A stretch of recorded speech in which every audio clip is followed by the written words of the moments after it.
Namaskar friends, I am Acharya Dhyanamin. This is from Third Eye Sadhana Group. A question is asked by a seeker. I cannot provide her audio here because I have not told her. She has asked, Gurudev, my spiritual journey is running smooth. Yes, that's perfectly alright. The experience she has shared is also very good. Now she has a personal question. She says, it's been some time and I'm in love with someone. I will marry and want to lead a spiritual life. Is that possible? Although I'm not interested to get married at all, I am a government teacher and I do not want to marry. I just don't feel like doing that. I have seen the life for some time now and I'm sure about one thing here. No matter how great position you attain, respect you attain, money you attain, happiness is only in realizing God. But for a woman to live her life, it's important that she gets married. Now, how should I proceed in my life? Kindly guide me on that. Should I get married or should I not get married? What should I do? And how about my spiritual life? Now, what should we do? A spiritual life after marriage? No. First, let us understand marriage. No matter how wise you are, no matter how educated you are, no matter how less educated you are poor or rich, marriage is a shackle. We all know that. When we use the word marriage, we say that marriage is a bondage. You achieve God by being in a bondage. No, this can never happen. How will a person attain divinity until he or she is not free from their ego? And here, you're not free from your husband, your children. Then how will you attain godliness? The one who is yet to be free from ego cannot attain God. I have plenty of seekers who are married and are meditating. I know they will not be able to attain divinity. I know that very well. They can reach greater heights in sadhana, but attaining salvation is not possible. If miracle happens, then I can't say, but I do not believe in miracles. Try to understand this. Marriages are anyhow eroding. There is nothing like marriage anymore. You cannot attain enlightenment after being handcuffed. You can not be one with the divine. Now you can ask, what kind of bondage? You are not yet married, but let me share with you the experiences of the ones who have got married. They say that even though we are married, we live with freedom. You are mentally enslaved. Your own soul will be in agony when you begin to live with independence. Aware that you're doing something that your spouse may not approve of. You're conscious of that. You're conscious and feeling as if I am betraying my partner. This is not something I should be doing. You split in two parts within yourself and start dying and rotting. And you are thinking, although your spiritual life is going well, all the female seekers who are doing good spiritually, whether they are married or not, for a female, if she turns here, she will witness death. And she will perish in any case if she turns there. This is the fate of a woman, at least in India. That if she falls here, she will fall into a well. And if she falls there, she will tumble into a ditch. If got married, then it's going to lead to a mess. No matter how free you imagine you are. In reality, there would be no freedom at all. On the other side, if you do not marry, the society will not let you live. Now, if you have to choose from both the hells, then what should you pick? Something which is the least hell like. That is what can be picked. You have no option. You have been told that if you do not marry, the society will not let you live. This society also has the kind of ladies who changed it all. Do remember. Because of your weakness, you can blame the society, and it means that you are willing to marry. In this society, I know of such ladies who change the society. Leave the marriage aside. And there are such ladies also who lived alone and attained divinity. Challenges are there, both the sides. But at one side, you have the challenge for freedom, and the other side is challenge after being enslaved. So if you ask me, then I will tell you, for me, the most important is the freedom. If you can seek freedom in marriage, which does not happen, do remember that it never happens. You can be free physically, but will always stay mentally confined. I get to talk with many ladies. They become confined mentally. They become free from the husbands, but get entangled among the children. Now, even though they want to be free, they cannot until the kids grow up. And they are not able to free even when the kids grow up, as the kids must be married. After the kids get married, then their kids. We get much in love and more attached to the kids of our kids. Now there is absolutely no question. And then we have earned so much of name, fame, and respect. In the old age, are we going to put a black mark to all that? What kind of maturity is this? Now let salvation go to hell. Now there is no salvation. Moreover, our bones are not strong anymore. Our body is not strong anymore. Now, whether you eat food or not, you will have to take medicine for sure. The condition is such. Now, you are thinking that at this old age you will attain this great energy? And do you think this great energy will emanate from your body? You became a fool in the beginning itself. Yes, I can suggest you that prepare for the next birth so that you're born at a better place and able to understand things better and progress well. No, if you're asking me, then I'm not in favor of marriage at all. I'm in favor of freedom. How can you be free? A free person only can progress. Do keep this in mind. A free person only can progress. A free person can only attain divinity. How can a person who hasn't lived his or her freedom can live the big freedom? Being divine is the big freedom. He is creating all new things constantly. You see with your eyes, He's creating new things every moment.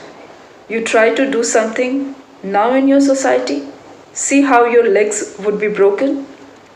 Few lady seekers have shared with me their experiences. Here I'm talking on this audio, hence this is with respect to the female seekers only. One sadhika told me that I share everything with my husband. I asked her, everything? She confirmed, yes, everything. Whatever happens in my life. I told her the third time, are you sure everything? Then she said, all the ones which are necessary for him to know, not everything. I asked why.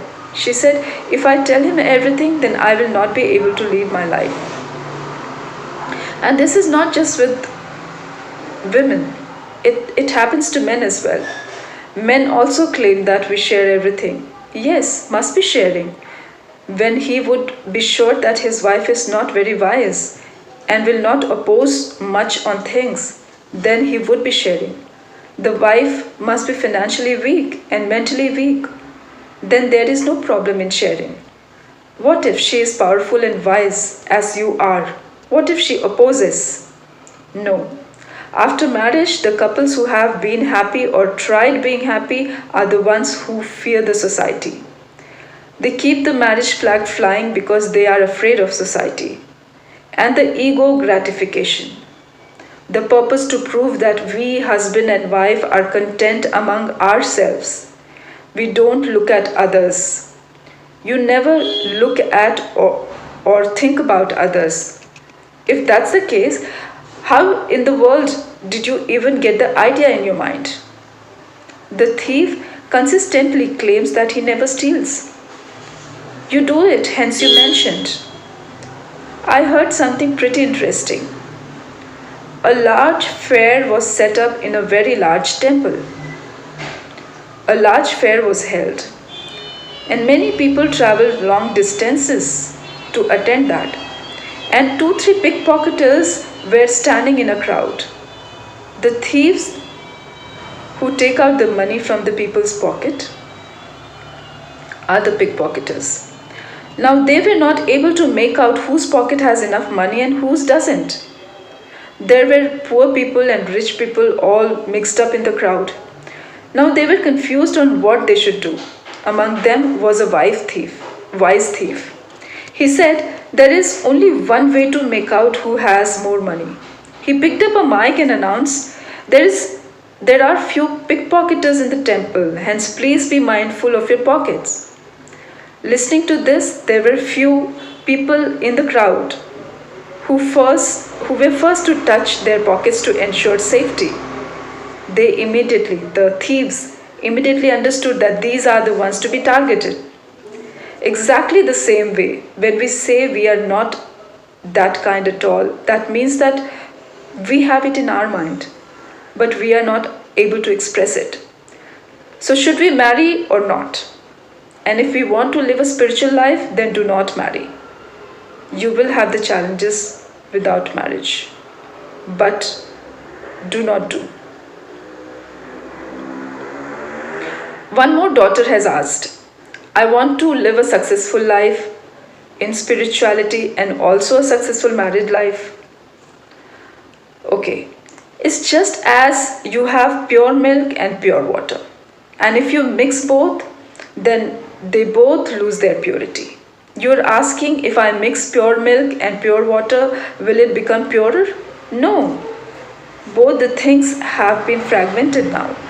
Both have become useless now. You are saying you want to live an effective bondage and also an effective freedom. No, child, that does not happen. Whoever wants to live a spiritual life will have to attain freedom from marriage. Let it be 10 years of marriage or 10 days of marriage, or they are just thinking of marriage. And the ones who are trying to live a spiritual life after marriage, then just 1 or 2 from the lakhs and crores are able to do that. Most of them just die playing hard. Nothing more can they do. I'm not in favor of marriage. In reality, if you leave the word marriage, then I would like to say that I'm not in favor of slavery. I can never become slave and do not want anyone to become slave either. Love is free. You fall in love, live with the person you feel like. And if not, then leave it. Keep in mind, love is different and giving birth to a child is different. And why do you want to give birth to a child? Listen to that also. For your security, nothing more. You give birth to a child for your security, lineage security, religion security. You are not interested in the child's welfare at all. You're doing this just for your security, nothing more. And then I will tell you to keep in mind your freedom. I'm not voting for marriage or no marriage. My vote is for freedom.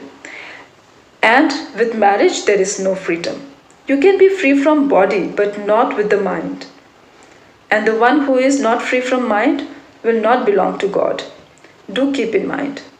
By God, I mean the formless, where the Guru is no more.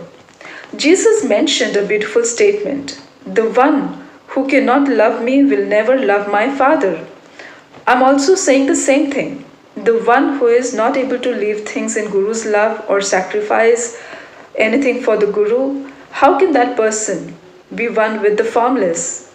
What nonsense are you talking about? How will he be one with God? how will she be one with God? He will not, or she will not.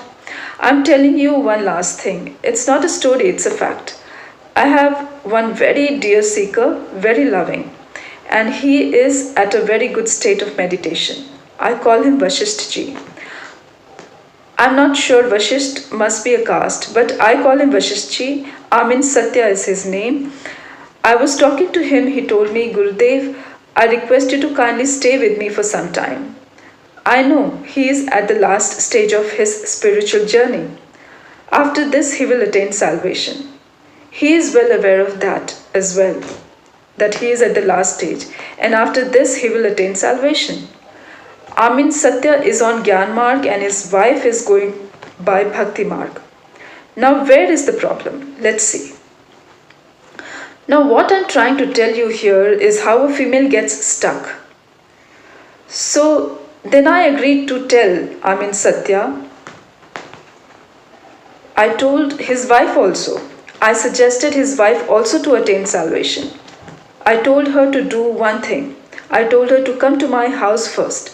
She agreed to it and told me that we would come home or stay in the house we are taking close by. I asked her what she means by we. She answered that my husband and myself. I cannot leave my husband behind. Are you all able to understand here? Husband is saying that he can stay alone and he wants to be free. To him, everything else is useless. But the wife, do you think she will ever be free?